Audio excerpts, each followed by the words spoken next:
बिस्मिल्लाहिर्रहमानिर्रहीम। बेटे grip 25,000 plus question bank की डिस्कशन की वीडियोस हमारी चल रही हैं और इसमें आज हम इस वीडियो में डिस्कस करेंगे हमारा जो वर्ब्स हैं उसके क्वेश्चन नंबर 251 टू 275। तो स्टार्ट करते हैं क्वेश्चन नंबर 251। क्वेश्चन नंबर 251 में हम देखें, जब भी हम अल्टरनेटिव सेंटेंसेस पढ़ते हैं जिसमें चार सेंटेंसेस में से हमें एक सेंटेंस को जो करेक्ट सेंटेंस होता है उसे चूज करना होता है, तो उसका ट्रिक क्या होता है हमेशा याद रखिएगा। हमने कभी भी ऐसा नहीं करना होता कि हम जो क्वेश्चन की अल्फा ऑप्शन है वो पहले पढ़ेंगे, फिर बीटा ऑप्शन पढ़ेंगे, फिर चार्ली ऑप्शन पढ़ेंगे, फिर डेल्टा ऑप्शन पढ़ेंगे। हमने कंपैरेटिवली सेंटेंस को पढ़ना होता है। कंपैरेटिवली मतलब क्या मतलब है कि हम चारों सेंटेंसेस को इकट्ठा लेके चलते हैं। जैसे देखें, चारों सेंटेंसेस में वही लिखा हुआ है, हमें वही के साथ कोई प्रॉब्लम नहीं है। चारों सेंटेंसेस में चारों ऑप्शन में आर लिखा हुआ है, हमें कोई प्रॉब्लम नहीं है। चारों सेंटेंसेस में लुकिंग लिखा हुआ है, यहां तक भी हमें कोई प्रॉब्लम नहीं है। फॉरवर्ड लिखा हुआ है, कोई प्रॉब्लम नहीं है। टू लिखा हुआ है, कोई प्रॉब्लम नहीं है। तो हम ऐसा कभी भी नहीं करते। याद रखिएगा कि हम अल्फा ऑप्शन पढ़ेंगे, बीटा ऑप्शन पढ़ेंगे, चार्ली ऑप्शन पढ़ेंगे, डेल्टा ऑप्शन पढ़ेंगे। आपने चारों सेंटेंसेस को इकट्ठा पढ़ना होता है। आप याद रखिएगा अल्टरनेटिव सेंटेंस में कभी भी वन बाय वन करके आपने सेंटेंस को नहीं पढ़ना। अच्छा, अब जब हम यहां पे आते हैं तो हम देखते हैं we are looking forward to, यहां तक बात सबकी सेम है और डिफरेंस आगे क्रिएट होता है। अल्फा ऑप्शन में लिखा हुआ है we are looking forward to have seen, उसके बाद है हमारे पास we are looking forward to having seen, उसके बाद है सी यू, उसके बाद है हमारे पास सीइंग यू। अच्छा, अब हमने ये देखना है कि हमने लुकिंग फॉरवर्ड टू के बाद करेक्ट ऑप्शन लिखना कौन सा है। तो आप बड़े अच्छे तरीके से जानते हैं, हमने जो अब अपने वर्ब्स के जो हमारा लेक्चर सीरीज है स्टडी सेशन में, उसमें आपने देखा कि हमने क्या कहा कि हमने जेरेंड और इन्फिनिटिव का एक रूल पढ़ा। हमने कहा कई कुछ जगह ऐसी हैं जहां पर हम कुछ वर्ब्स ऐसे हैं जहां पर उनके वर्ब्स के बाद हम इन्फिनिटिव लिखते हैं और कुछ जगह कुछ वर्ब्स ऐसी हैं जहां पर हम जेरेंड लिखते हैं। उन्हीं में से एक रूल हमारे पास क्या है, उन्हीं में से एक रूल हमारे पास है कि हमारे पास कुछ एक्सप्रेशंस इस तरह के चलते हैं। वैसे अमूमन हमारे पास क्या होता है कि हम इन्फिनिटिव बनाते हैं, हम टू के बाद वर्ब की फर्स्ट फॉर्म लगाते हैं और टू के बाद वर्ब की फर्स्ट फॉर्म लगाकर हम इसका क्या बनाते हैं, इन्फिनिटिव बनाते हैं।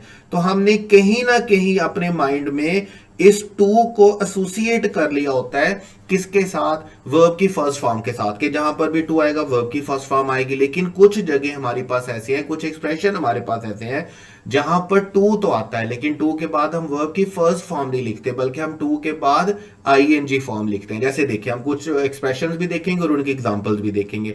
जैसे देखिए, पहला एक्सप्रेशन है हमारे पास एडिक्ट टू। अब एडिक्ट टू का एक्सप्रेशन टू पे खत्म होगा लेकिन इसके बाद फर्स्ट फॉर्म नहीं आएगी, बल्कि इसके बाद हमें जेरेंट लिखना है। जैसे सेंटेंस है he is addict to smoking. आप कभी भी सेंटेंस को he is addict to smoke नहीं लिखेंगे। एडिक्ट टू एक ऐसा एक्सप्रेशन है जिसके बाद हमें आईएनजी यानी कि जेरेंट फॉर्म लिखनी है। इसी तरह हमारे पास ऑब्जेक्ट टू है, कमिट टू है, अवर्स टू है, डिवोट टू है, फॉल टू है, टेक टू है, अकस्टम टू है, विद द व्यू टू है, लुक फॉरवर्ड टू है। इन सारे एक्सप्रेशंस को आपने अपने पास बड़े अच्छे तरीके से लिखना है। याद रखना है कि ये वो एक्सप्रेशंस हैं जहां पर टू के बाद हम वर्ब की फर्स्ट फॉर्म नहीं लिखते, बल्कि हम टू के बाद क्या लिखेंगे, हमेशा जेरेंट लिखेंगे। तो जब हम इस रूल को देखते हैं और अपने क्वेश्चन पर वापस आते हैं तो देखिए हमारे पास करेक्ट ऑप्शन जो हमारा बनता है वो कौन सा बनता है, डेल्टा, जिसमें हम लिखेंगे we are looking forward to seeing you. हमें समझ आती है कि लुकिंग फॉरवर्ड टू के बाद हमें फर्स्ट फॉर्म नहीं लिखनी है, हमने क्या लिखना है, जेरेंट लिखना है। तो करेक्ट ऑप्शन हमारे पास कौन सा चलेगा, डेल्टा। अल्फा में लुकिंग फॉरवर्ड टू के बाद हैव सीन लिखा हुआ है, उसके बाद बीटा में हैविंग लिखा हुआ है लेकिन हैविंग सीन हो नहीं सकता। पैसिव वॉइस में तो हम इसे जरूर बना सकते हैं, आगे जाकर कहीं पर हैविंग बीन के साथ कोई सेंटेंस हम बनाएंगे, हैविंग के साथ कुछ सेंटेंसेस पढ़ेंगे, लेकिन यहां पर हैविंग सीन स्ट्रक्चर हमारा करेक्ट नहीं है। चार्ली में लुकिंग फॉरवर्ड टू के बाद फर्स्ट फॉर्म लिखी हुई है सी, जो कि किसी सूरत भी एक्सेप्टेबल नहीं है। तो करेक्ट ऑप्शन हमारे पास कौन सा चलेगा, डेल्टा। ये वर्ड्स याद रखने हैं, ये रूल याद रखना है। ये वो वर्ड्स हैं जिनमें टू के बाद फर्स्ट फॉर्म नहीं लिखनी होती, जिसमें हमने टू के बाद क्या लिखना होता है, आईएनजी यानी कि जेरेंट फॉर्म लिखनी होती है। उसके बाद हमारे पास है क्वेश्चन नंबर 252। 252 में देखिएगा, their house looks a little shabby. यहां तक हमारे पास चारों सेंटेंसेस क्या है, बिल्कुल सेम है। चारों सेंटेंसेस में हमें कोई प्रॉब्लम नहीं है। अगेन बोल रहा हूं, अल्टरनेटिव सेंटेंस में वन बाय वन ऑप्शन नहीं पढ़नी है। अल्टरनेटिव सेंटेंस में चारों सेंटेंसेस को इकट्ठा पढ़ना है। यहां से आगे चलेंगे, यहां से आगे क्या है, आई थिंक सब में इकट्ठा है, इट जो कि हाउस के लिए यूज किया गया सब में सेम है, इसके बाद नीड्स सब में सेम है, यहां तक चारों ऑप्शन में कोई प्रॉब्लम नहीं है।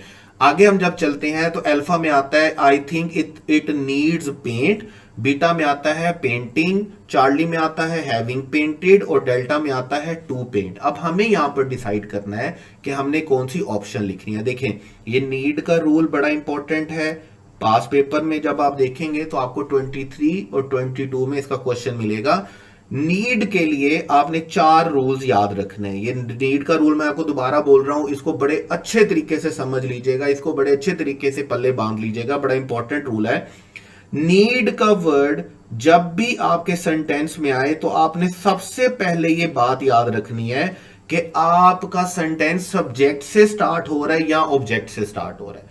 अगर आप आइडेंटिफाई नहीं कर पाते हैं सब्जेक्ट और ऑब्जेक्ट को तो याद रखिएगा आप नीड के स्ट्रक्चर को कभी भी ठीक नहीं कर पाएंगे। तो सबसे पहले जरूरी चीज क्या है कि जब भी नीड का वर्ड आए आपके सेंटेंस में आपको यह देखना है कि आपका सेंटेंस सब्जेक्ट से स्टार्ट हो रहा है या सेंटेंस ऑब्जेक्ट से स्टार्ट हो रहा है। अगर आपका सेंटेंस जो है वो ऑब्जेक्ट से स्टार्ट हो रहा है, ऑब्जेक्ट से स्टार्ट होने का मतलब क्या है, जैसे यहां पर आपका सेंटेंस जो नीड वाला स्ट्रक्चर है वो किससे स्टार्ट हो रहा है, इट से स्टार्ट हो रहा है। अभी मैं कुछ एग्जांपल्स भी बोल दूंगा ऑब्जेक्ट के साथ तो आपको ज्यादा अच्छे तरीके से समझ आ जाएगी। अगर हमारा सब्जेक्ट ऑब्जेक्ट से स्टार्ट हो रहा है याद रखिएगा, और इसके साथ हमारे पास नीड का वर्ड आ रहा है सेंटेंस में, तो याद रखिएगा हमारे नीड के वर्ड का अग्री होना जरूरी है किसके साथ, हमारे ऑब्जेक्ट के साथ। ऐसा मैं क्यों बोल रहा हूं कि हमारे ऑब्जेक्ट के साथ अग्री होना जरूरी है, क्योंकि ये जब हम सब्जेक्ट वाला रूल पढ़ेंगे तो देन आपको समझ में आ जाएगा। अच्छा, हमारा अगर सेंटेंस में ऑब्जेक्ट से सेंटेंस स्टार्ट होता है, सब्जेक्ट सेंटेंस में नीड आता है, तो याद रखिएगा आप सेंटेंस को 2 तरह से मुकम्मल और ठीक कर सकते हैं। या तो आप इसको करेंगे जेरेंड के साथ, जेरेंड मतलब आईएनजी फॉर्म के साथ, या आप इसे करेंगे to be plus third form के साथ जो कि इंफिनिटिव की पैसिव फॉर्म है। यानी कि आपका सेंटेंस कैसे चलेगा, आपका सेंटेंस चलेगा लाइक आप सेंटेंस लिखेंगे द चेयर नीड्स रिपेयरिंग, या आप लिखेंगे the chair needs to be repaired. जैसे हम बोलते हैं द रूम नीड्स क्लीनिंग, या हम बोलेंगे the room needs to be clear. जब भी आपका सेंटेंस नीड से स्टार्ट होगा तो आपने ये देखना है कि आपका सेंटेंस ऑब्जेक्ट से स्टार्ट हो रहा है या आपका सेंटेंस सब्जेक्ट से स्टार्ट हो रहा है। ऑब्जेक्ट से स्टार्ट हो रहा है आप सेंटेंस को 2 तरह से मुकम्मल कर सकते हैं, या तो आप जेरेंड के साथ मुकम्मल करेंगे यानी कि आईएनजी फॉर्म के साथ मुकम्मल करेंगे, या आप सेंटेंस को कैसे मुकम्मल करेंगे, आप सेंटेंस को to be plus third form के साथ मुकम्मल करेंगे। अब हम बात करते हैं अगर आपका सेंटेंस सब्जेक्ट से स्टार्ट होता है, यहां पे चीजें कुछ थोड़ा सा इंटरेस्टिंग होने वाली हैं, यहां पे चीजें थोड़ी सी आपके पास टेक्निकल होने वाली हैं। देखें अगर आपका सेंटेंस सब्जेक्ट से स्टार्ट होता है तो फिर आपने ये देखना है कि सेंटेंस में सब्जेक्ट नीड 2 तरह से आएगा, या तो नीड लिखा हुआ होगा या नीड नॉट लिखा हुआ होगा। नीड नॉट की सूरत में आपने याद रखना है कि नीड नॉट की सूरत में नीड नॉट हेल्पिंग वर्ब के तौर पर यूज होता है और नीड में नीड मेन वर्ब के तौर पर यूज होता है। अगर आपका सेंटेंस सब्जेक्ट से स्टार्ट होता है और आपके सेंटेंस में नीड नॉट आता है तो आपने याद रखना है आपने हमेशा नीड नॉट के साथ फर्स्ट फॉर्म यानी कि बेयर इंफिनिटिव, जिसको हम क्या बोलते हैं बेस फॉर्म बोलते हैं, बेयर इंफिनिटिव फॉर्म बोलते हैं, आपने वो लिखनी है। He need not go, he need not eat, he need not drink. अब यहां पर आपने एक बात 2 बातें बल्कि गौर से याद रखनी है, ज़हन में रखनी है कि जब आप नीड नॉट लिखते हैं ना तो आपने पहली बात इसके लिए ये याद रखनी है कि आपने कभी भी इस नीड के साथ एस या ईएस का एडिशन नहीं करना है।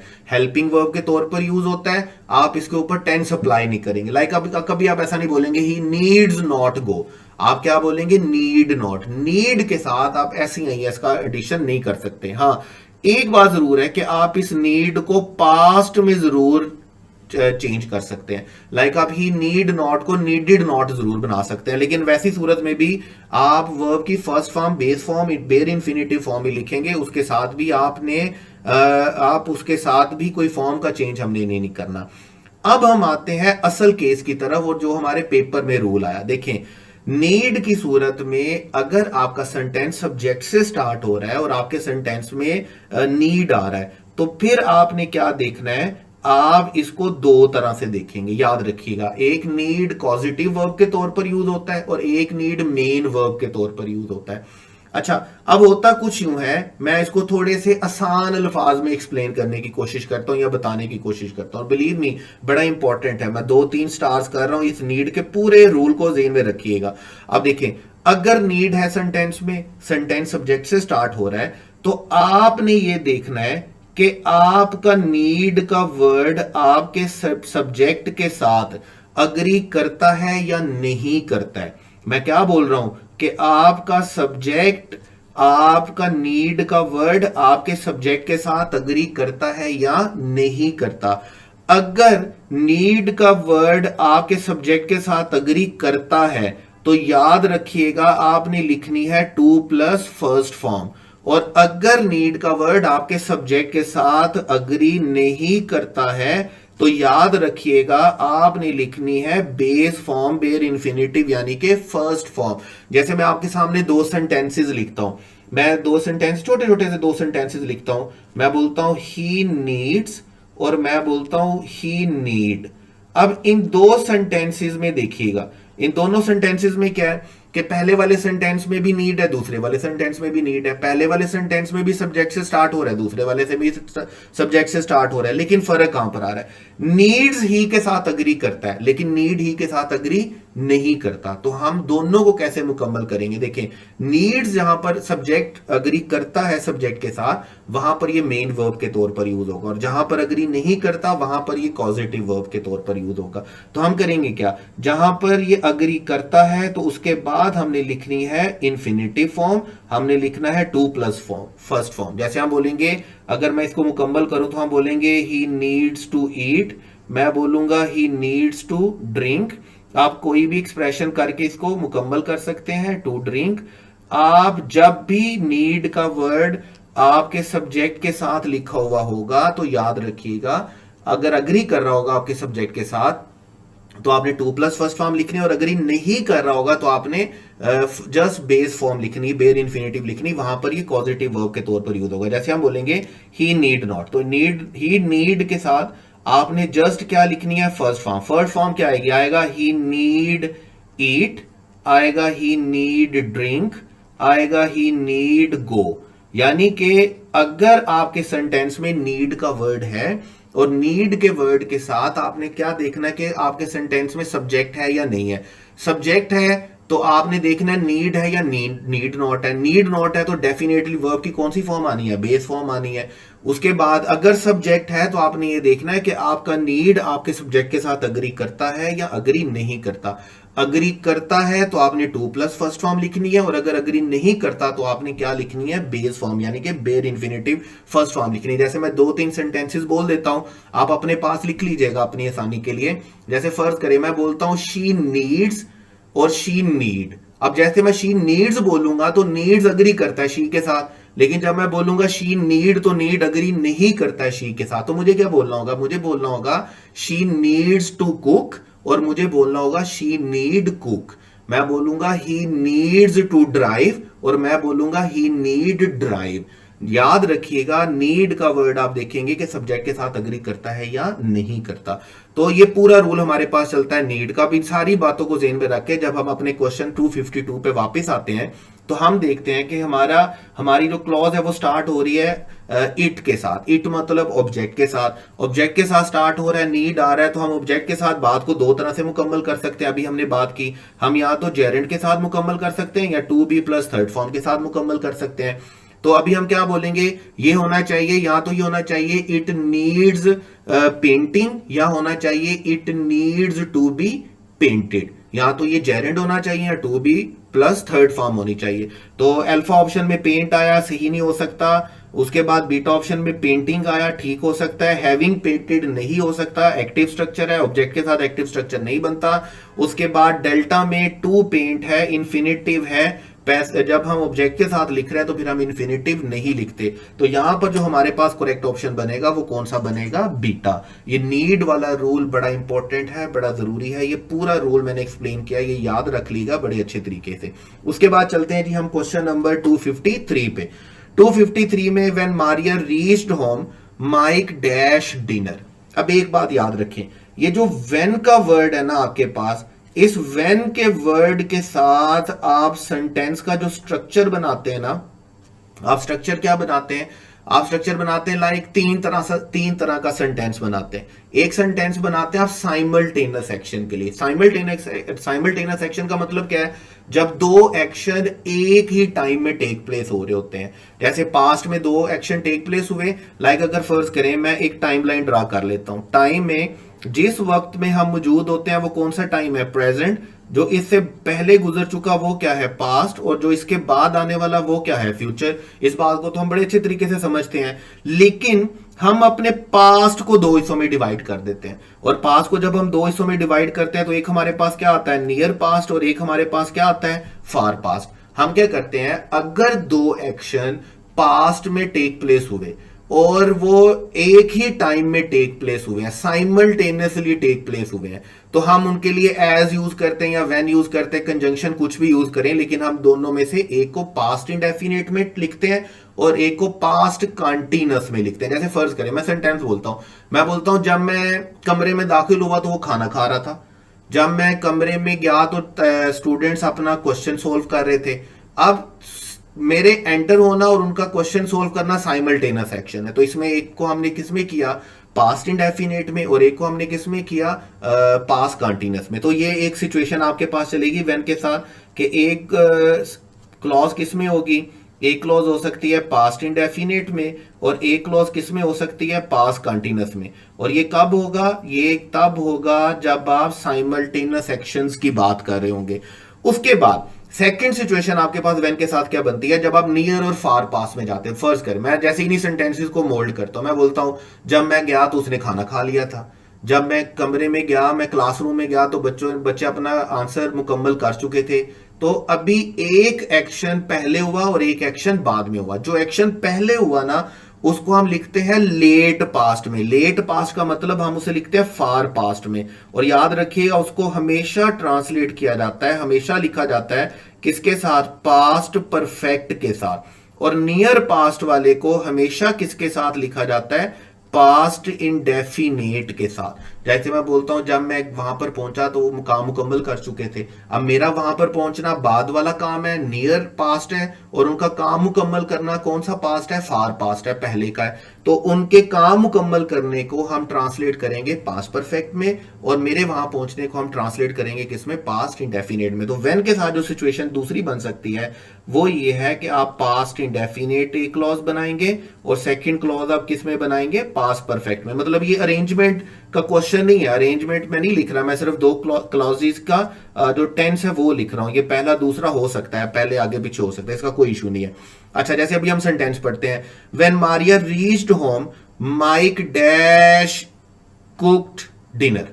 अच्छा, अब देखिए पहली बात तो यह है क्योंकि बात जो है वो पास्ट में हो रही है, तो पहला क्लॉज जो है पास्ट में, तो second must be in past. इसका मतलब है हम हैज ठीक नहीं कर सकते, हम हैव ठीक नहीं कर सकते, हम इज ठीक नहीं कर सकते, क्योंकि बात किस में चल रही है, पास्ट में, तो आगे भी पास्ट में चलनी चाहिए। और वैसे भी हमारे पास जो कॉम्बिनेशन वो बनेगा, क्या बनेगा, अगर एक प्रेजेंट इंडेफिनिट है तो दूसरा किस में रहेगा, पास्ट परफेक्ट में। अगर एक पास्ट इंडेफिनिट है तो दूसरा किस में रहेगा, पास्ट परफेक्ट में, व्हेन के साथ सेकंड स्ट्रक्चर। तो करेक्ट ऑप्शन हमारे पास कौन सा चलेगा, करेक्ट ऑप्शन इज बीटा। ये व्हेन का वो स्ट्रक्चर हम फॉलो करेंगे जब दो एक्शन पास्ट में टेक प्लेस होते हैं। एक लेट पास्ट यानी कि फार पास्ट में है, उसको हम लेकर के चलते हैं पास्ट परफेक्ट में, और एक हमारे पास है नियर पास्ट में जो बाद में हुआ, उसको हम लेकर के चलेंगे पास्ट इंडेफिनिट में। तो करेक्ट ऑप्शन हमारे पास कौन सा रहेगा, बीटा। उसके बाद है क्वेश्चन नंबर 254। 254 में हमारे पास है आई एम ड्राइवन। अब देखिए हम पहले तो कंपैरेटिवली जब हम पढ़ते हैं तो पहली बात तो यह है कि आई एम ड्राइवन, ये हमारे पास टेंस बनता है। आई हैज ड्राइवन आई के साथ अग्री नहीं करता, इसका मतलब हमारा बेटा ऑप्शन तो यहीं पर गलत हो जाता है। आई हैड ड्रिवन, ये यहां तक टेंस हमारे पास बनता है had plus third form. I have driven यहां तक भी हमारे पास बनता है, इसमें भी कोई इशू नहीं है। आई हैव ड्रिवन भी हो सकता है। यहां पर हम फैसला नहीं कर सकते जब तक हम अपना बाकी सेंटेंस नहीं पढ़ेंगे। तो हम चलते हैं along the road for a kilometre when I realised.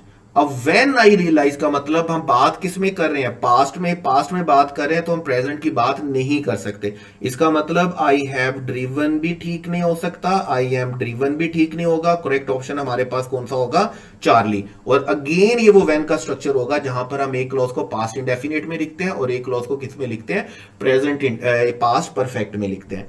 उसके बाद है हमारे पास क्वेश्चन नंबर 255। 255 में हमारे पास कैसे चलता है, had you finished typing the letter I want to post it as soon as possible mister Bush said.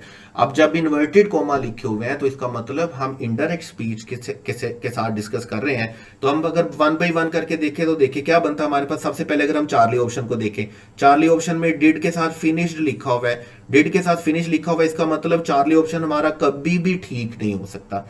उसके बाद चलेंगे had you finish typing the letter I want to post it. अगर यहां पर हैड लिखा हुआ है तो यहां पर वांट नहीं होना चाहिए। इस वांट को हमें किसके साथ चेंज करना पड़ता, वांटेड के साथ, क्योंकि बात किस में चल रही है, पास्ट में चल रही है, तो पास्ट में रहनी चाहिए थी। उसके बाद हैज का वर्ड जब आप देखेंगे तो हैज का वर्ड यू के साथ अग्री नहीं करता। इसका मतलब हमारा बीटा ऑप्शन भी किसी सूरत भी करेक्ट नहीं हो सकता। तो करेक्ट ऑप्शन हमारे पास कौन सा चलेगा, डेल्टा, जिसमें हैव अग्री करेगा किसके साथ, हैव अग्री करेगा फिनिश के साथ, और जिसमें वांट करेक्ट रहेगा। तो करेक्ट ऑप्शन हमारे पास कौन सा रहेगा, डेल्टा। उसके बाद है हमारे पास क्वेश्चन नंबर 256। 256 जो सेंटेंस है is the finest example of passive structure. Passive structure इस तरह है कि जब भी हम सेंटेंस पढ़ते हैं, पर्सन का नाम आता है, प्रोनाउन आता है, तो ऐसा जरूरी नहीं है कि सेंटेंस एक्टिव वॉइस में होगा। जैसे फर्ज करें, हम बोलते हैं, अगर मैं आपसे वैसे एक रैंडमली क्वेश्चन पूछता हूं, मैं बोलता हूं अच्छा बेटे क्वेश्चन जो है वो स्टूडेंट से स्टार्ट हुआ है, तो स्टूडेंट से स्टार्ट हुआ है, सेंटेंस एक्टिव होगा या पैसिव होगा। अब स्टूडेंट्स के वर्ड से स्टार्ट होने वाला सेंटेंस एक्टिव भी हो सकता है, पैसिव भी हो सकता है। जैसे हम बोलते हैं students are playing cricket, active sentence बनेगा। और मैं बोलता हूं स्टूडेंट्स आर बीइंग पनिश्ड, तो सेंटेंस पैसिव बन जाएगा। तो ये याद रखिएगा, सब्जेक्ट के नाम से यानी कि नाउन प्रोनाउन से सेंटेंस स्टार्ट होने का, ये सब पर्सन के नाम से सेंटेंस स्टार्ट होने का ये हरगिज मतलब नहीं है कि आपका सेंटेंस क्या रहेगा, एक्टिव रहेगा। सेंटेंस पढ़ेंगे देन डिसाइड करेंगे कि सेंटेंस एक्टिव है या पैसिव है। जैसे अभी हम बोलते हैं ailing dash transfer to Manhattan in 1970। Definitely जब हम 2024 में रह रहे हैं और हम सेंटेंस में 1997 पढ़ रहे हैं, तो डेफिनेटली इसका मतलब बात किस में की जा रही है, पास्ट में की जा रही है। तो हमें पास्ट में जाना है। जब हमें पास्ट में जाना है तो सबसे पहले हम हैज खत्म करेंगे, उसके बाद हम इज खत्म करेंगे। इन दोनों के साथ हम पास्ट में सेंटेंस नहीं लिख सकते डेफिनेटली। उसके बाद हमारे पास है डेल्टा ऑप्शन। डेल्टा ऑप्शन में देखिए लिखा हुआ है शुड बी। अब ये जो शुड बी लिखा हुआ है ना, शुड बी के साथ आप ट्रांसफर नहीं लिख सकते। आप किसी भी मॉडल एक्सिलरी के साथ जब बी का एडिशन करते हैं तो ये पैसिव स्ट्रक्चर होता है, लेकिन ऐसी सूरत में वर्ब की कौन सी फॉर्म लिखते हैं आप, थर्ड फॉर्म। मतलब आप कैन के साथ फर्स्ट फॉर्म लिखेंगे, लेकिन कैन बी के साथ कौन सी फॉर्म लिखेंगे, थर्ड फॉर्म। आप शुड के साथ फर्स्ट फॉर्म लिखेंगे, लेकिन शुड बी के साथ कौन सी फॉर्म लिखेंगे, third form, in passive sentences. उसके बाद देखें हमारे पास यहां पे जो करेक्ट ऑप्शन बनेगा वो कौन सा बनेगा, Ailing was transferred to Manhattan in 1997। Correct option हमारे पास कौन सा रहेगा, बीटा। पैसिव स्ट्रक्चर जेन में रखिएगा, पैसिव स्ट्रक्चर जेन में रखिएगा कि नाउन से यानी कि पर्सन नेम से या प्रोनाउन से किया जाने स्टार्ट किया जाने वाला सेंटेंस जरूरी नहीं है कि आपके पास एक्टिव रहेगा। Sentence can be in passive voice. उसके बाद क्वेश्चन है 257। 257 में अगेन पैसिवाइज सेंटेंस है हमारे पास, passengers dash not allowed to smoke in the train, के मुसाफिरों को इजाजत नहीं है कि वो करें। तो इसका मतलब पैसेंजर्स जो के साथ सेंटेंस जब स्टार्ट होगा तो सेंटेंस हम लिखेंगे पैसिव वॉइस में। पैसिव वॉइस में लिखेंगे तो सबसे पहली बात क्या रहेगी कि सबसे पहली बात ये रहेगी कि विल नॉट अलाउ, ये हमारे पास फ्यूचर में चला जाएगा जबकि हमें फ्यूचर चाहिए नहीं है। उसके बाद हमारे पास है वाज नॉट अलाउड। अब वाज का वर्ड पैसेंजर के साथ अग्री नहीं करता, पैसेंजर्स प्लूरल है, वाज सिंगुलर है। उसके बाद हमारे पास है चार्ली ऑप्शन जिसमें हैड के साथ थर्ड फॉर्म लिखी हुई है, पास्ट परफेक्ट टेंस लिखा हुआ है, जबकि हमें यहां पर पैसिव स्ट्रक्चर चाहिए। तो करेक्ट ऑप्शन हमारे पास कौन सा चलेगा, पैसेंजर्स आर नॉट अलाउड। हमारे पास करेक्ट ऑप्शन याद रखिएगा, करेक्ट ऑप्शन हमारे पास कौन सा रहेगा, अल्फा। उसके बाद हमारे पास है क्वेश्चन नंबर 258। 258 में हमारे पास करेक्ट ऑप्शन कैसे चलेगा? देखिए, आई स्वेयर या I swore, I am swearing या I swears, I don't know what she was talking about. इसका मतलब क्या है कि जब हम बोलते हैं I don't know, I don't know का मतलब है कि यहां तक जो बात की जा रही है वो बात किस में की जा रही है? प्रेजेंट टेंस में की जा रही है। और जब हम प्रेजेंट टेंस की में बात करते हैं तो डेफिनेटली हमें प्रेजेंट, सिंपल प्रेजेंट पे चलना है। तो स्वेयर्स पहली बात है अग्री नहीं करता आई के साथ, कंटिन्यूटी ऑफ एक्शन नहीं है, हम स्वेयरिंग के साथ कंटिन्यूटी ऑफ एक्शन लिख नहीं सकते। इसका मतलब हमारा डेल्टा और चार्ली ऑप्शन ठीक नहीं हो सकता। स्वोर लिखेंगे तो फिर डोंट को क्या होना चाहिए? डिडंट होना चाहिए, पास्ट पे चलना चाहिए। यहां पर हमारे पास करेक्ट ऑप्शन कौन सा चलेगा? Correct option is alpha, I swear I don't know what she was talking about. Correct option हमारे पास कौन सा चलेगा? अल्फा। उसके बाद हमारे पास question number 259, they dash working in our factory since 1990। आप देखें, जब भी आपके सेंटेंस में आपके पास बहुत बड़ा कीवर्ड है, और वो कीवर्ड कौन सा है? सिंस का वर्ड। अगर आपके सेंटेंस में सिंस या फॉर आता है तो आपने याद रखना है आपका सेंटेंस का जो टेंस है वो क्या होना चाहिए? परफेक्ट कंटीन्यूअस होना चाहिए। अगर कोई एक्शन नहीं है, यानी कि अगर कोई कीवर्ड टाइम का नहीं दिया हुआ, तो फिर आप कहां से स्टार्ट करेंगे? आप स्टार्ट करेंगे प्रेजेंट परफेक्ट कंटीन्यूअस से। और अगर कोई पास का कीवर्ड दिया हुआ है तो डेफिनेटली फिर आप किसको लेकर के चलेंगे? पास परफेक्ट कंटीन्यूअस को लेकर के चलेंगे। लेकिन सिंस और फॉर के साथ आपने याद रखना है आपका टेंस कौन सा होगा? परफेक्ट कंटीन्यूअस होगा, जब सिंस और फॉर के बाद टाइम दिया हुआ। तो यहां पे मैं एक छोटा सा रूल भी साथ बता देता हूं कि याद रखिएगा, सिंस हम तब यूज करते हैं जब भी हम किसी एक्शन का क्या बता रहे होते हैं? स्टार्टिंग टाइम बता रहे होते हैं। और फॉर हम तब यूज करते हैं जब भी हम किसी एक्शन का पीरियड या ड्यूरेशन बता रहे होते हैं। जैसे फर्ज करें, अगर मैं बोलता हूं बच्चे सुबह से खेल रहे हैं तो मैं स्टार्टिंग टाइम बता रहा हूं तो मैं सिंस भी लिखूंगा। लेकिन अगर मैं बोलूं बच्चे 5 घंटे से खेल रहे हैं तो मैं स्टार्टिंग टाइम नहीं बता रहा, ये नहीं बता रहा कि सेंटेंस एक्शन स्टार्ट कब हुआ, मैं ये बता रहा हूं कि सेंटेंस जो एक्शन है वो कितनी देर चला, ड्यूरेशन, पीरियड। तो ऐसी सूरत में मुझे क्या लिखना होगा? ऐसी सूरत में मुझे फॉर लिखना होगा। बहरहाल अभी हमें जो टेंस चाहिए वो परफेक्ट कंटीन्यूअस चाहिए। परफेक्ट कंटीन्यूअस हम ढूंढ लेते हैं अपने ऑप्शन में से। उस अब अल्फा ऑप्शन में देखिएगा लिखा हुआ है जी वर वर्किंग। वर वर्किंग का मतलब कौन सा टेंस हुआ? Past continuous. उसके बाद आर वर्किंग, आर वर्किंग क्या हुआ? Present continuous. Have been working, have been working हमारे पास कौन सा टेंस है? हमारे पास टेंस रहेगा perfect continuous, present perfect continuous. और उसके बाद हम बोलते हैं दे हैड वर्किंग, और दे हैड वर्किंग तो कोई भी टेंस एग्जिस्ट नहीं करता। तो हमारे पास जो करेक्ट ऑप्शन यहां पर रहेगा वो हमारे पास कौन सा रहेगा? चार्ली, जिसमें हम बात करेंगे प्रेजेंट परफेक्ट कंटीन्यूअस टेंस की। एक बड़ा ही फेमस जो सेंटेंस है, जो बड़ा ही काबिले जो अंडर डिस्कशन रहा, मैं पास पेपर का सेंटेंस है, मैं लिख देता हूं इसको, किसी टाइम अपनी डिस्कशन में बड़ी डिटेल के साथ हमें डिस्कस करना पड़ेगा। जैसे मैं बोलता हूं ही dash me for a long time, मैं इसको क्या कर रहा हूं? अच्छा, मैं एक काम करता हूं, छोटा सा एक काम करता हूं आपके लिए, क्योंकि मुझे किसी बहाने से आपसे वीडियो पे कमेंट्स भी चाहिए और आपका फीडबैक भी चाहिए, और मुझे ये भी पता होना चाहिए कि आप स्टूडेंट्स, बेटियां बेटे देख रहे हैं तो क्या आपको सीख भी रहे हैं या नहीं सीख रहे, और वीडियो के साथ कितना बने हुए हैं, कितना जुड़े हुए हैं। आप देखें, मैं क्वेश्चन लिख रहा हूं, क्वेश्चन के साथ ऑप्शन लिख रहा हूं, आपने इसका करेक्ट ऑप्शन मुझे बताना है। ठीक है, आप कमेंट्स में बता सकते हैं, आप वाया व्हाट्सएप मुझे बता सकते हैं, नंबर आपके सामने स्क्रीन पर है। तो अभी हमारे पास क्या ऑप्शन, देखिए सेंटेंस को गौर से सुनिएगा, बड़ा इंपॉर्टेंट सेंटेंस है, और इंशाल्लाह मैं अपने किसी नेक्स्ट वीडियो में इंशाल्लाह ताला इसको बड़ी डिटेल के साथ डिस्कस करूंगा। बड़े वेरिएंट्स बनते हैं इसकी ऑप्शन के। जैसे मैं बोलता हूं ही dash me for a long time, तो मैं ऑप्शन बनाता हूं, मैं पहला ऑप्शन बनाता हूं नोज, मैं दूसरा ऑप्शन बनाता हूं न्यू, मैं तीसरा ऑप्शन बनाता हूं हैज बीन नोइंग, और मैं फोर्थ ऑप्शन बनाता हूं ही हैज नोन। तो आपने क्या करना है? आपने इस क्वेश्चन का करेक्ट ऑप्शन मुझे बताना है विद रीजन कि सर कौन सा करेक्ट ऑप्शन है और किस वजह से करेक्ट ऑप्शन है। बहरहाल क्वेश्चन नंबर 259 में जो हमारा करेक्ट ऑप्शन रहने वाला है वो कौन सा है? Charlie, present perfect continuous tense के साथ। उसके बाद हमारे पास क्वेश्चन 260 में I shall inform you when my father. डेफ सिंपल ग्रामर का रूल है, आप एक ही सेंटेंस में दो फ्यूचर इकट्ठा नहीं लिखते हैं। तो जब एक क्लॉज आपने फ्यूचर में लिख दी तो दूसरी डेफिनेटली किस में होनी चाहिए, प्रेजेंट में होनी चाहिए। तो जब हम प्रेजेंट में लिखेंगे तो शैल इन फॉर्म के साथ, शैल इन फॉर्म हमें चारों सेंटेंसेस में, चारों ऑप्शन में देखने को मिलता है। शैल इन फॉर्म के साथ हम वुड अराइव नहीं लिख सकते, हम अराइव्ड नहीं लिख सकते, हम विल अराइव नहीं लिख सकते। तो करेक्ट ऑप्शन आपके पास कौन सा रहेगा, डेल्टा।